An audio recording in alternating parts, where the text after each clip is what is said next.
తిరుమల తిరుపతి చరిత్రలోనే అతిపెద్ద ఘోరంగా ఈ సంఘటన నిలిచిపోతుంది. దేశవ్యాప్తంగా ఇదే చర్చ జరుగుతుంది. ఎందుకంటే వైకుంఠ ద్వార దర్శనం కోసం దేశం నలుమూలల నుంచి భక్తులు అధిక సంఖ్యలో రావడం, టికెట్ల కోసం జరిగిన తొక్కిసలాట్లో 6 చనిపోవడం, 25 మంది గాయపడడం చాలా దురదృష్టకరమైన సంఘటనగా మనం చెప్పవచ్చు.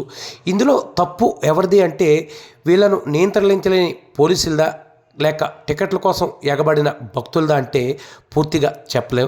ఎందుకంటే పోలీసులు రోప్తో వీళ్ళను అరికట్టాల్సి ఉండగా వీళ్ళు ఆ దిశగా చర్యలు లేవని చాలామంది చెప్తుంటే, భక్తులే టికెట్లు ఇస్తున్నారని ఒక్కసారిగా చెప్పడంతో ఎగబడి ఒకరిని ఒకరు తోసుకుంటూ టికెట్ల కోసం వెళ్ళడంతో తమ కాళ్ళ కింద మనుషులు ఉండి నలిగిపోతున్నా పట్టించుకోకుండా స్వామివారిని చూడాలనే ఒక ఉద్దేశంతో వాళ్ళు వెళ్ళడంతో ఇలా 6 నిండు ప్రాణాలు బలవడంతో పాటు 25 మంది గాయపడడానికి కారణమని పలువురు అంటున్నారు.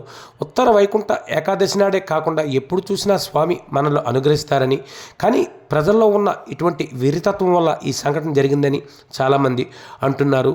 నిజంగా ఎప్పుడూ లేని సంఘటన తిరుపతిలో జరగడం చూసి ప్రతి ఒక్కరు కూడా విస్తుపోతున్నారు. ఇలాంటి సంఘటన జరగకుండా చూడాలని కోరుతున్నారు.